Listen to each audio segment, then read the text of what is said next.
It was 1996 when I started my office job, working in a cubicle. The world hasn't really changed since then. Only the aesthetics. These days they dress it up with softer lighting, bright colors, and Swedish furniture. Back then, there was no attempt to hide it. The building was brutalist. Outside was a concrete labyrinth without a single window. Inside were rows and rows of cubicles, stretching across the floor like a grid. The only sounds were fluorescent lights humming overhead and the occasional landline ringing somewhere in the distance. Everything smelled faintly of burnt dust and Copier toner. The whole thing was a nightmare. Every day I'd wake up, drive in traffic to that place, sit down at my desk, and begin working. But here's the strange part. I don't know what I was working on. And I mean that in the most literal sense. I'd spent 6 years at that company. I won't disclose the name for reasons, but the entire time I was there, I sat staring at a screen. A spreadsheet would be open, and I'd type numbers into the tiny little boxes. At the end of the day, I'd submit my data, and I had no idea what any of the numbers meant. They came from somewhere. A file would appear in the system every morning. Column of figures, sometimes thousands of them. My job was to move them into another spreadsheet after applying a few formulas the company had given me during training. Nobody ever explained what the formulas did. You didn't ask questions in that place, not because it was forbidden exactly. It just wasn't the sort of environment where people cared to know.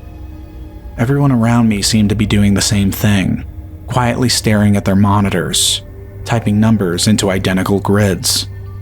I would press submit, the file would disappear, and the next morning, another one would be waiting.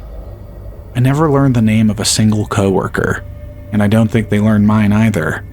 I had no idea who my boss was. I didn't receive quarterly reviews. I was like everyone else, isolated to a cubicle. In all the years I was there, nobody spoke, not in the break room, or by the water cooler, not even passing each other in the hall. It was as if we were all machines, sitting at desks. I hate to say it, but while I worked in that place, I think the person I was, the person I am, started to dissolve into the noise of it. Day after day of staring at that screen, typing numbers into those tiny little boxes, the longer I stayed, the more certain I became that I was slowly turning into another piece of the system, just another cog. People talk about office jobs like that all the time. The commute, the cubicles, the feeling of being just another number in a company that doesn't know you exist. That place crossed into something else entirely, something uncanny. Most of the time, being in that office felt like living inside a fog. Not literally, of course. I could see the screen. I could hear the lights humming overhead. I could feel the keyboard beneath my fingers. But mentally, it was like drifting somewhere just behind myself. Days blurred together. Weeks disappeared. Entire months passed without leaving much of an impression. I'd arrive, sit down, type numbers into those little boxes, and eventually it would be evening. Then I'd go home.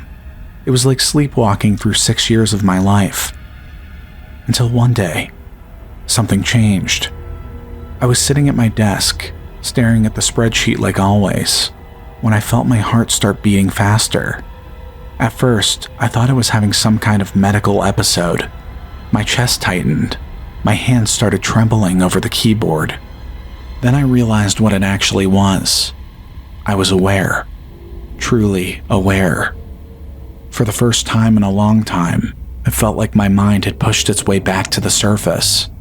Like I had been underwater and suddenly broken through for air.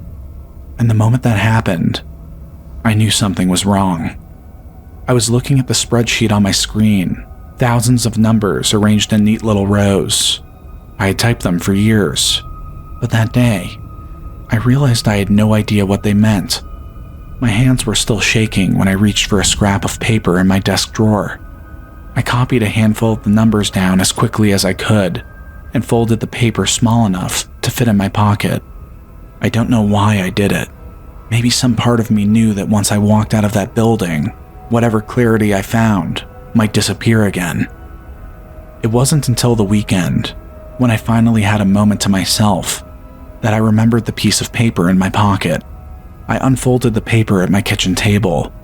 It was late Saturday morning. Sunlight was coming through the blinds in thin white stripes.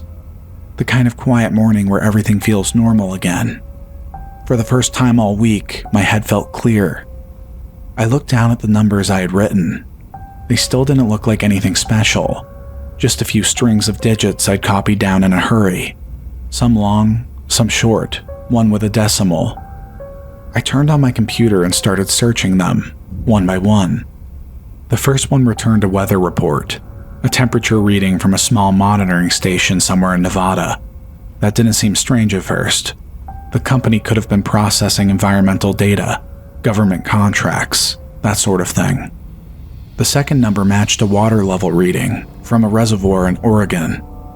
The third appeared in a geological database, a seismic measurement from somewhere in the Pacific. It was all from different sources and different agencies. It didn't seem like any of them connected. Still, it felt strange enough that I kept going. I started searching more numbers from the paper. Another one returned a temperature reading, but this time it wasn't from a weather station. It was from a medical report, a hospital database. The temperature had been recorded during an emergency room intake. I remember pausing there, not because it was alarming, just because it didn't seem to fit with the others. I searched the next number. That one matched a timestamp from a fire department report. A house fire somewhere in Kansas. 2 people had died. I sat there for a moment after that, because for the first time since I started looking into the numbers, a thought occurred to me that I didn't like very much. I checked another one, and another. The more numbers I searched, the stranger the list became. They weren't from one system, they were from dozens. It was all different places and different events, but every single one had something in common. Each number had been recorded at the exact same moment. Someone died. I sat there for a long time thinking about what all of this meant. The data itself wasn't consistent. Sometimes it was coordinates, sometimes a timestamp, sometimes something as simple as an area code.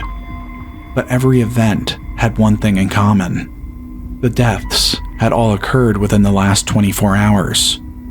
The same 24 hours in which I typed those numbers into the spreadsheet. It couldn't be a coincidence. I needed more information. So I made a plan to go back to the office on Monday and pull a little more data. But even as I made the plan, I felt a strange doubt creeping in. I had a suspicion that when Monday arrived, I wouldn't feel this urgency anymore. That I would walk into that building and the fog would settle over me again, the same way it had every day for 6 years.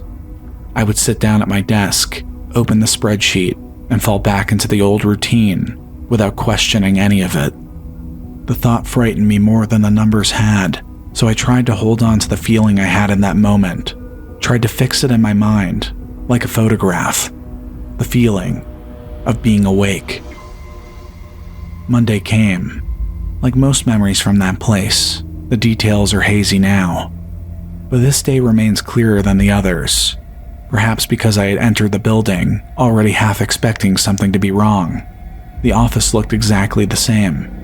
Business as usual. I walked to my desk and sat down, and immediately saw that my spreadsheet was empty.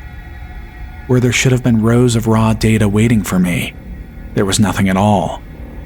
Not a single number. Just a blank grid of cells stretching across the screen.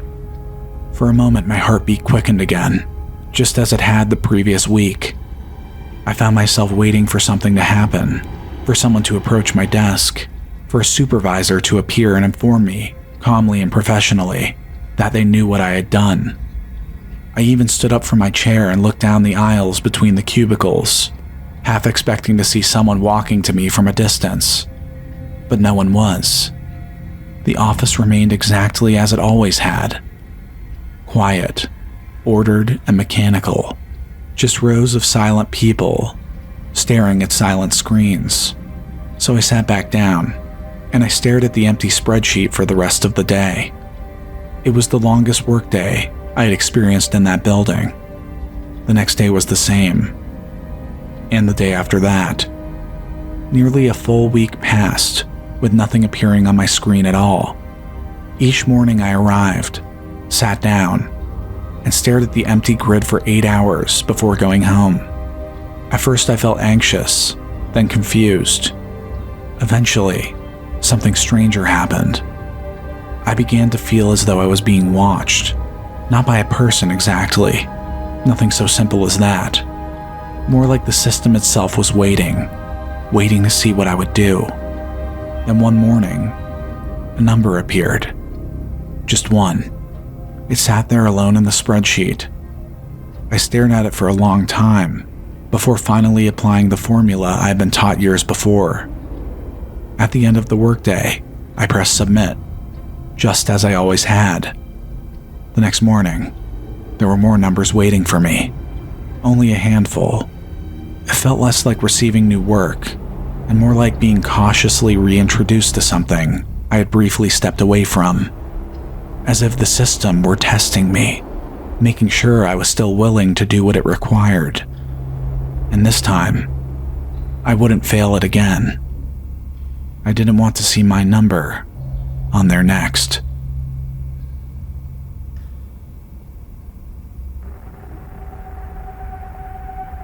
I had spent the better part of my adult life working for one company, Finch Nest Incorporated.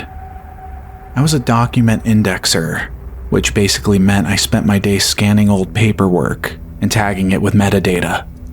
I know it's not a great icebreaker at parties. It sounds about as boring comes, but I didn't mind it.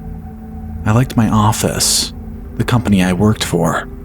I enjoyed the little things. Chats in the break room, birthday parties. I guess I'm just a boring person. I didn't need to do anything groundbreaking. I just liked to work. It must have been 96 when all of this happened, when things started getting strange. I was getting older at that point. Not retirement older, but old enough where if I lost my job, I'd likely have trouble finding a new one.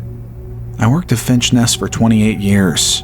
You might think that looks good on a resume, but I wasn't so sure. It was pretty much the only thing I had to put on a resume. I'd simply been all in.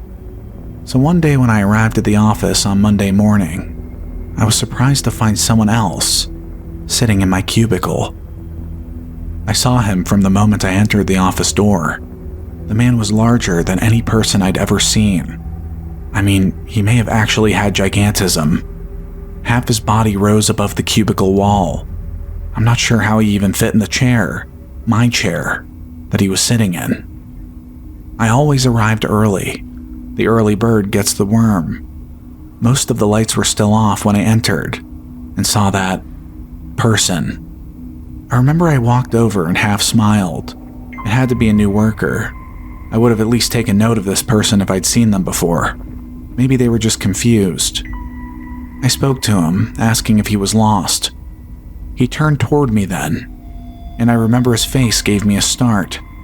The bone structure was wrong.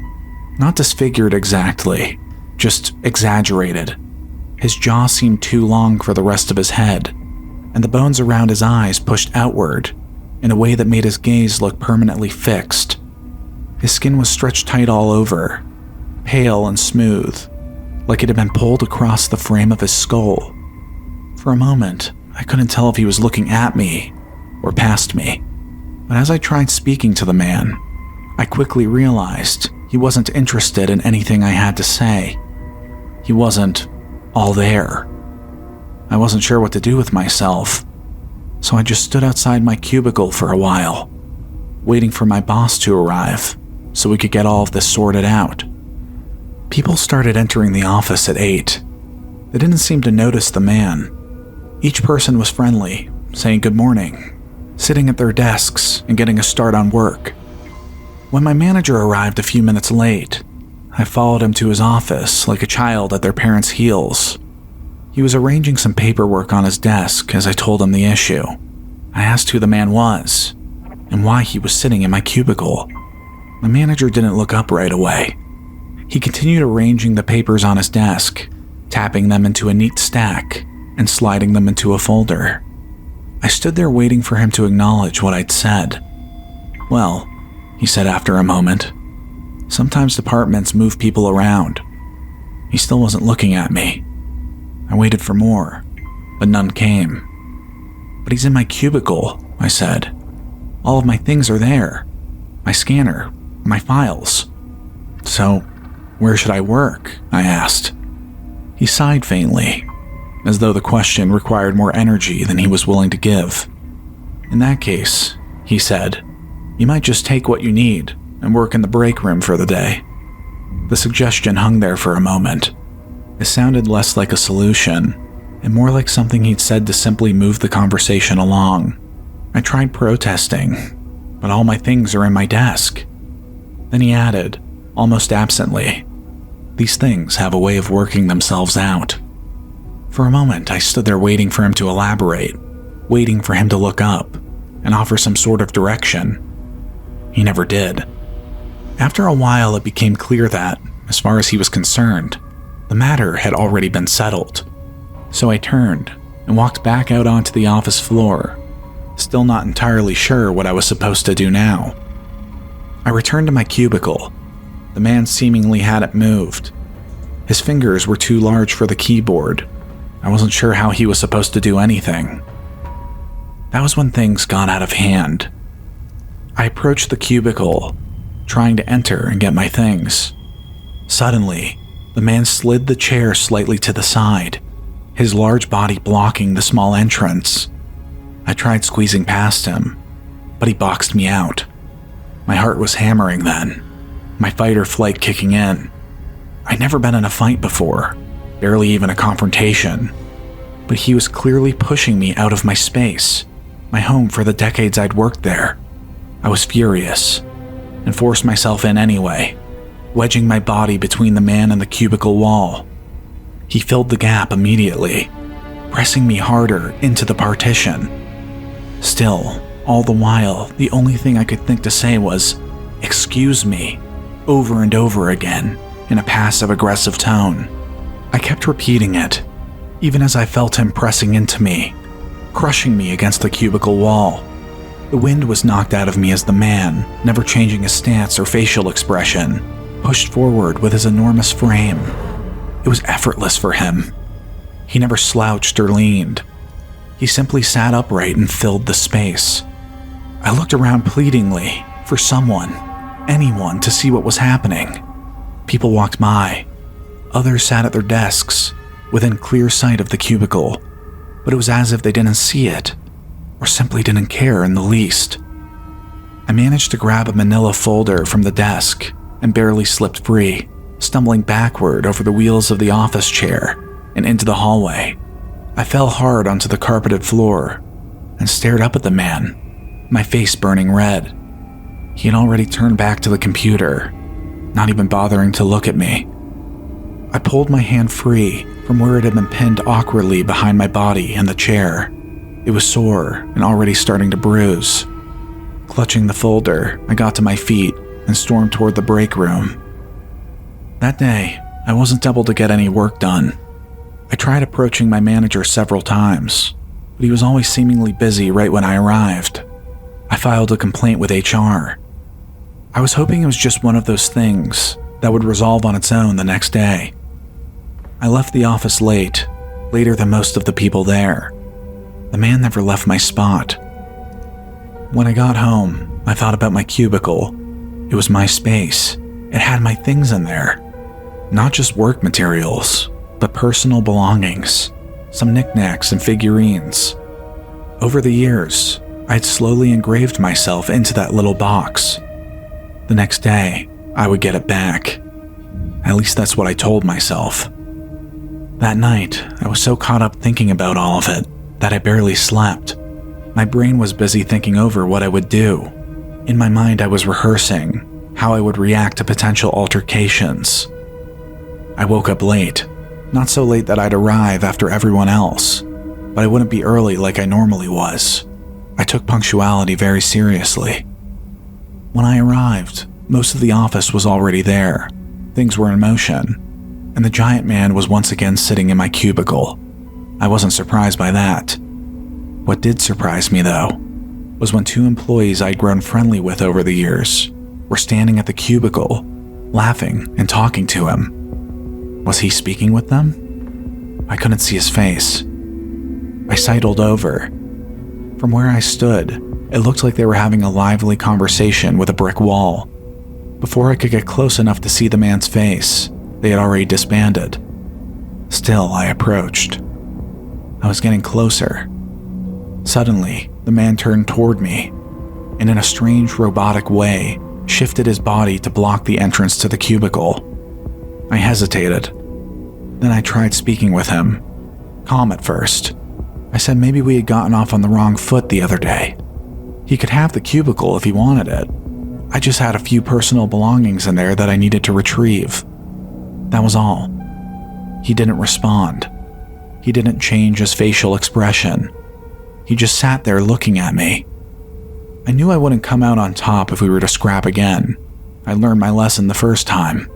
My hand still felt like it had been crushed in a car door.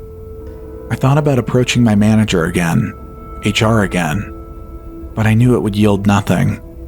I stood by the water cooler and waited for the man to move, to head to the bathroom, take a lunch break. Anything. I stood there for hours. The man never left.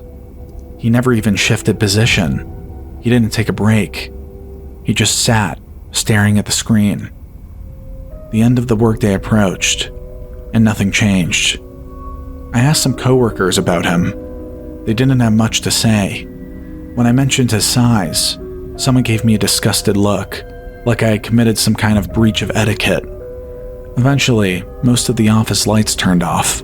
Everyone had gone home aside from the cleaners, who moved through the aisles emptying trash cans and vacuuming the floors. The man sat at the desk, staring at the screen, staring at nothing. I knew then that I wouldn't win. He would be there all night. He would be sitting in that chair when I arrived the next morning, never moving. And he was. When I came in the next day, my manager told me he'd like to speak with me. I thought that finally we'd have a resolution. He had always been a calm man, the sort who worked quietly and kept his head down. I assumed he had simply been taking time to figure out what to do about the situation. And in a way, he had. He told me I hadn't been meeting expectations the last few days. They were putting me on a pip. I was so shocked, I could hardly speak. He said he understood that things had been moved around this week, but that was no excuse. I thought about screaming. I thought about giving him a piece of my mind. But none of this felt like real life anymore. I didn't want to fight. I had simply been pushed out of Finch Nest. The next day, I offered my resignation. As I left the office, I thought about reaching for my things, trying one last time to retrieve the mementos in my cubicle that I cared for so much. But then I looked at the man, that thing that didn't belong here. And I knew in that moment, it wasn't my cubicle anymore. They weren't my things anymore. They belonged to someone else now.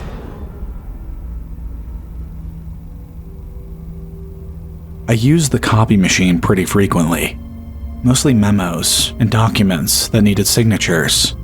With the whole office sharing it though, it broke down constantly.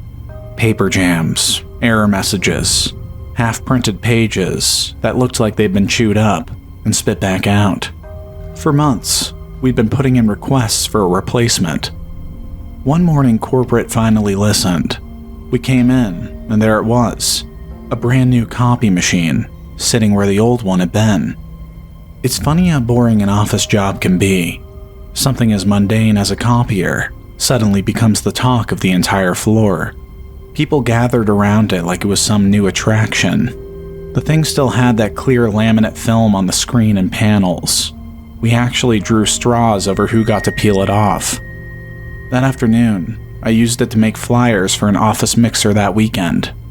I was honestly excited to try the thing out. With the old copier, I couldn't get through a single task without a paper jam or some blinking message telling me to open tray 3. I placed the sheet down on the glass. Before I even touched a button, the machine started printing. At first, I thought I must have bumped something. Maybe the start key, or maybe the touchscreen was overly sensitive. But it kept going. One sheet after another slid into the output tray. And here's the strange part. I needed 40 copies. I remember standing there watching them pile up, thinking the machine might just keep going forever. But it didn't. It stopped. Exactly at 40 pages. I counted them twice. It was odd, sure, but at the time it felt more amusing than alarming. In reality, I figured someone had used it earlier for something similar. Maybe they'd set the copy count to 40 and forgotten to clear it. After all, 40 was the number of employees on our floor. It wasn't that strange. But looking back, that was the first red flag. We'd had the machine nearly a week, and the novelty was starting to fade. The copier had gone from being the talk of the office to just another appliance humming in the corner. Maybe next they'd bless us with a new fax machine. I was making copies of some paperwork for the sales team when something caught me off guard. The tray was already full. 40 copies of the paperwork I needed were sitting there, neatly stacked. For a moment, I just stood there looking at them. I hadn't scanned the document yet. I hadn't even lifted the lid. I picked one up and started flipping through it. That's when things got strange. Earlier that morning, the sales team had been arguing over some numbers. I'd seen them gathered around their computers, making adjustments to the document before sending it over. When they first gave me the file, it wasn't finalized yet. But these copies were. All of the corrections were there. The updated totals, the revised formatting, even a typo they'd caught just before lunch had been fixed. It was the final version. I remember thinking maybe the computer system had somehow sent the document directly to the copier, some kind of automated process I didn't know about. Maybe this machine was smarter than the old one. Still, something about it didn't sit right with me. I asked the sales team if they'd printed the documents already. They all laughed. One of them joked about the phantom copier, said maybe the machine was trying to stay ahead of the workload. Everyone seemed to think it was funny. I tried to laugh with them, but something about it felt too real to be a joke. Over the next few days, the copier began producing documents I hadn't asked for. At first, I assumed someone else had used the machine and forgotten their copies. That happened all the time. People would leave stacks sitting there until someone eventually tossed them in recycling. But these pages had my name on them. Weekly reports, sales summaries, internal memos, all work I was responsible for. The first time I saw one, I assumed someone had printed it from my computer. Maybe I had saved a draft and someone finished it. But the report was complete, and it was better than anything I could have written. The formatting was perfect. The language was cleaner than my usual writing, and the numbers were already compiled and checked. At the bottom of the page was my name, submitted. The strange thing was, I hadn't written it yet. I remember staring at the page for a long time, trying to convince myself I had simply forgotten doing the work. Maybe I'd finished it late the night before. Maybe I'd emailed it and didn't remember. But then it happened again, and again. Each morning I would pass the copier and find new documents sitting there.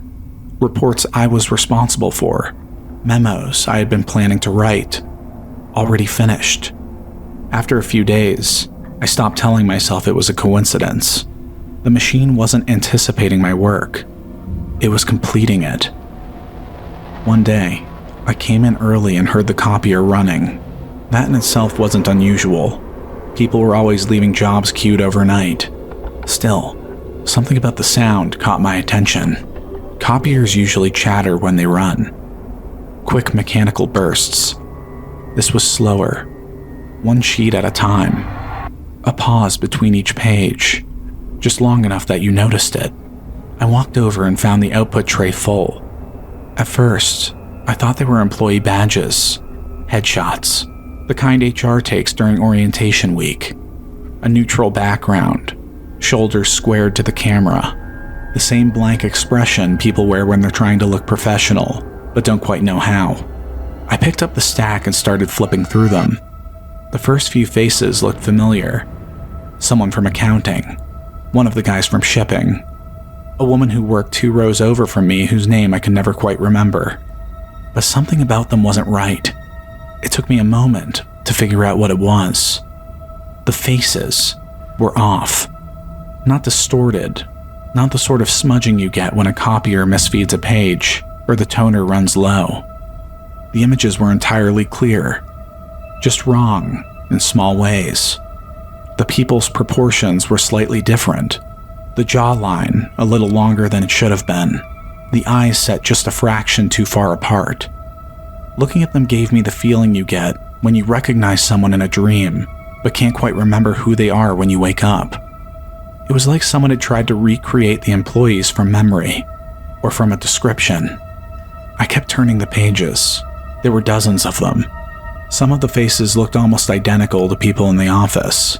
Others were stranger, incomplete somehow, like the copier was still working out the details.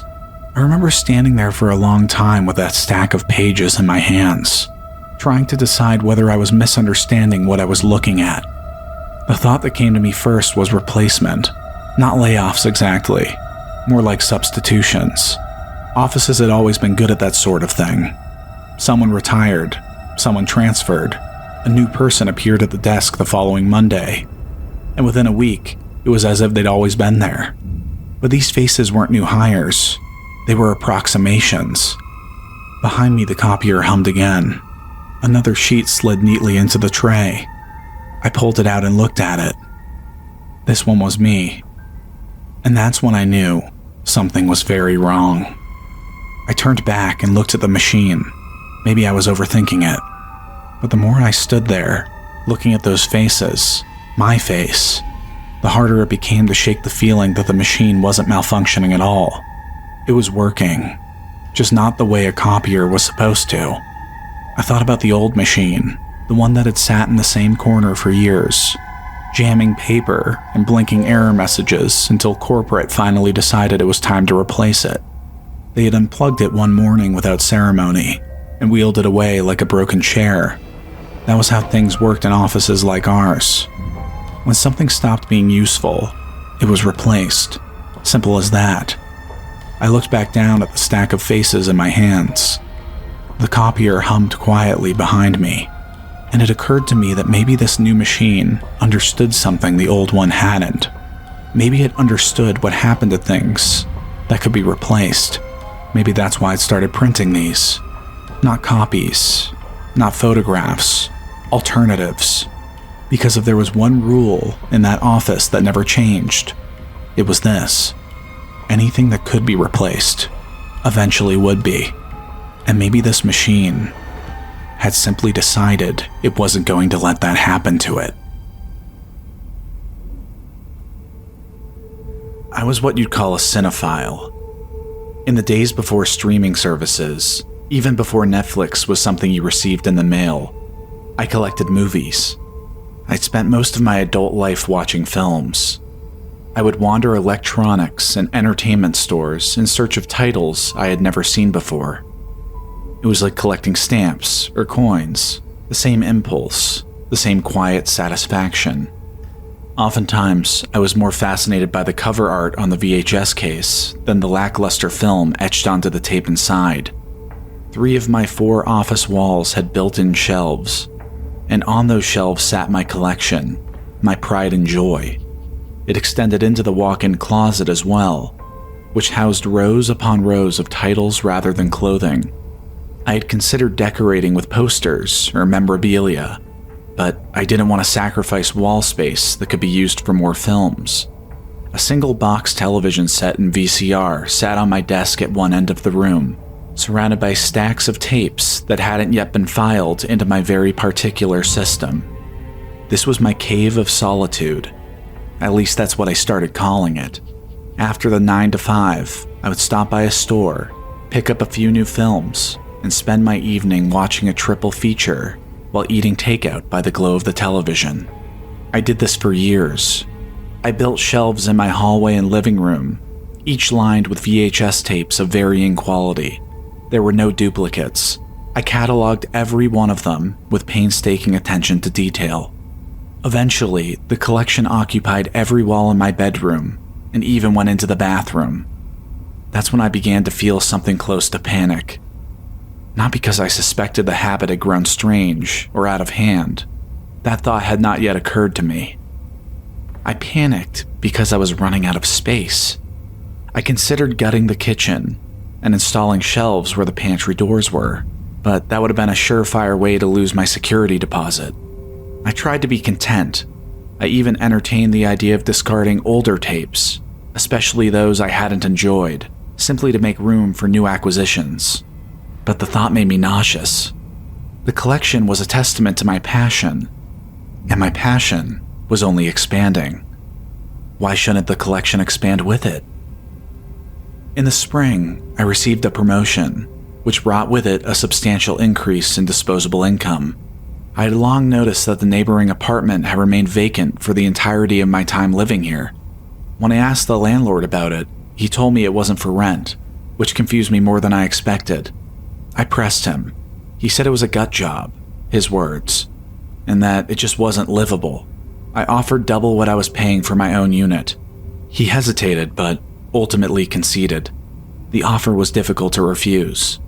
The new lease agreement allowed me to install an adjoining door, connecting my apartment to the unfinished one. It was perfect in every respect. Skeletal, bare walls, high ceilings, and over 1,000 square feet of raw possibility. I realized then that my ambition could finally be complete. I purchased shelves, enough to line the walls and create aisles down the center of the space. It resembled something of a private blockbuster. For a short time, it remained mostly empty, and that emptiness unsettled me. I seemed incapable of satisfaction. If the space was vacant, it felt incomplete. If it was full, there would be no room left for growth. So I accelerated. I exhausted nearly every local store and began venturing farther into the outskirts of the city in search of titles I didn't already possess. I carried my notebook everywhere, page after page of films I owned, all in alphabetical order. I would flip through it as I examined each tape.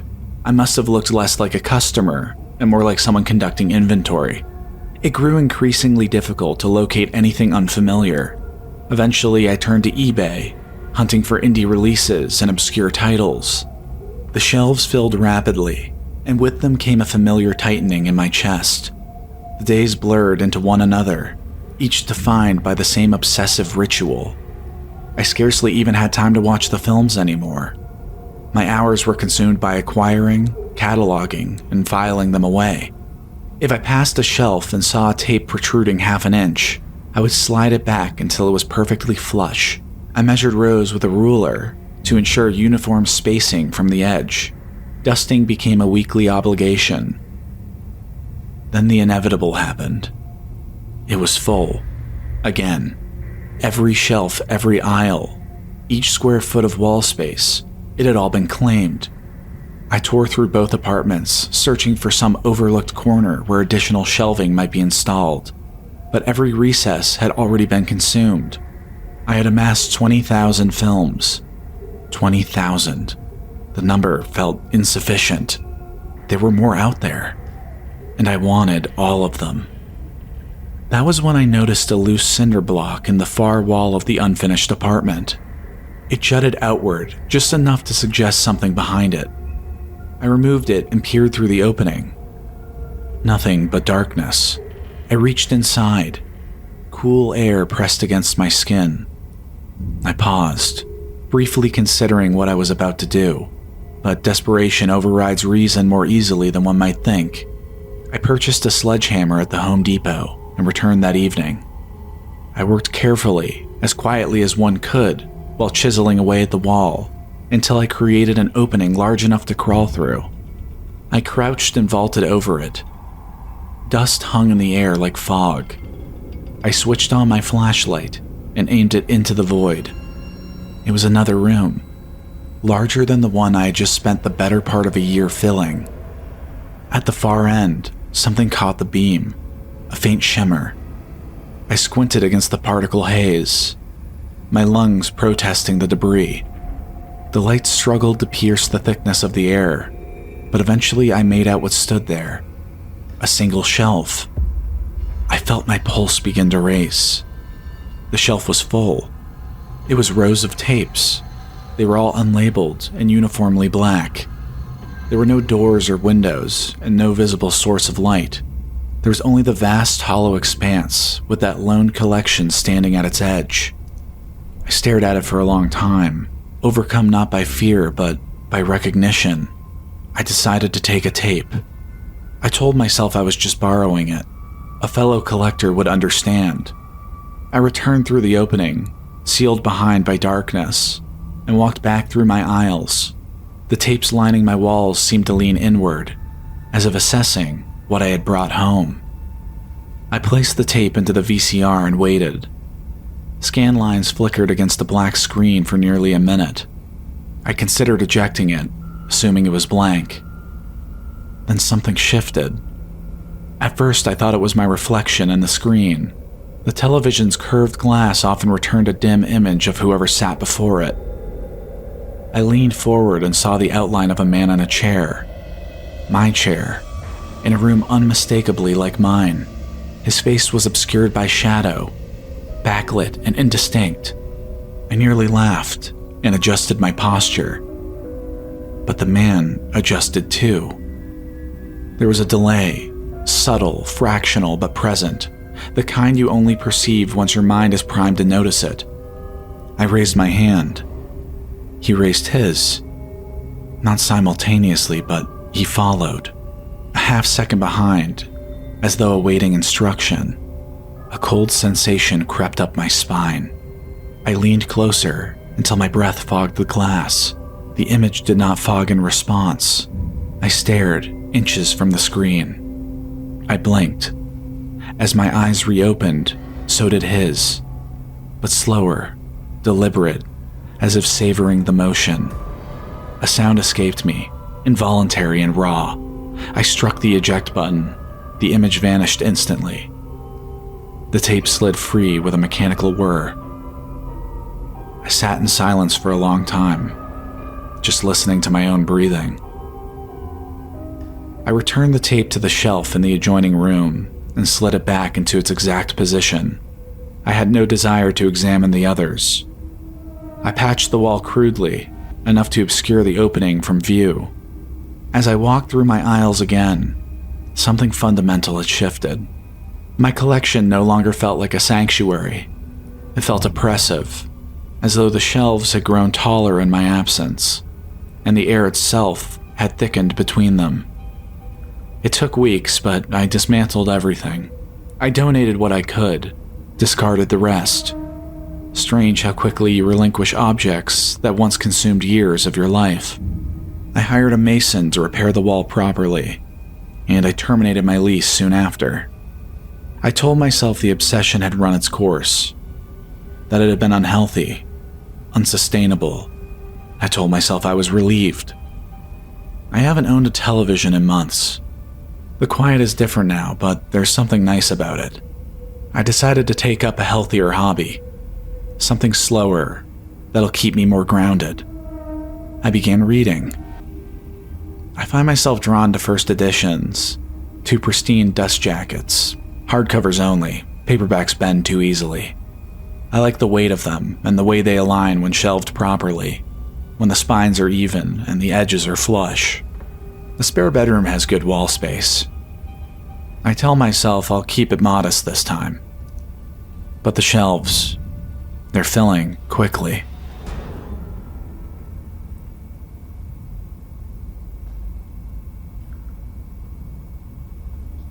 When my mom passed, I went to clean out her house. She was a bit of a hoarder, and she kept all the family mementos, keepsakes, and memorabilia. It was all piled in unlabeled boxes, stacked from floor to ceiling in the unfinished basement. I had a junk removal service coming out that afternoon to take it all away. I'm an accountant, so I spent most of my time in the office, in the city. I simply didn't have the hours or emotional battery to sort through everything. Since they were running late, I thought I might as well take a look around, maybe take something for memory's sake. In the corner, covered in dust and cobwebs, was my old desktop computer. It was 2002 when I purchased that computer. It ran Windows XP. I remember the sound it made when I'd launch it. The mechanical sounds, a single beep from the tower speaker signaling the system had booted. Then you'd hear that age-old nostalgic noise, the chime, soft and broken in its auditory peak. The desktop icons would appear, popping into existence one by one. Days back then felt so optimistic. Being a kid, you look back at the memory and it's all shrouded in this ethereal glow. A day glow. Everything felt yellow and free, like the world was waiting. I decided to take the computer, so I loaded it into my car. The entire thing was caked in dust. It looked dead and rigid, mummified in a moving blanket like an old maid in my back seat. When I got back to my apartment, I tried booting it up, and to no real surprise, it didn't. Didn't even make a sound. Not a click, not the slightest inkling of an attempt. It was a fruitless endeavor. I thought about holding on to it for memory alone. I unplugged it and left it there, next to my new modern tower. It was bigger, bulkier, and cast a shadow across my current PC. The juxtaposition was a bit uncanny. I went to bed that night thinking about what I would have found if I'd gotten it booted up, what games I'd played as a kid, what files I'd have in the downloads folder. It was odd. I'd watched the junkmen take my childhood home, but I was more focused on the memories on this machine. Artificial memories. Real, all the same. The next day, as I was getting ready for work, I eyed the computer in the corner. It was sitting where I'd left it, but it was plugged in. I remembered unplugging it the night before. I guess your brain can fill in the blanks when you miss something. The number of times I was sure I'd charged my phone, but then found it dead on the couch was a testament to this.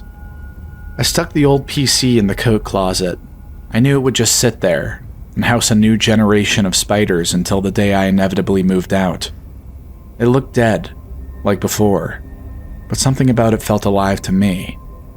Memory made it so. I had a long day, 12 hours on a screen. The last thing I wanted to think about was another computer. I brought takeout home, unfolded the Chinese boxes on the island counter. I forgot about an email I had to follow up on, so headed into my office, where my work computer sat.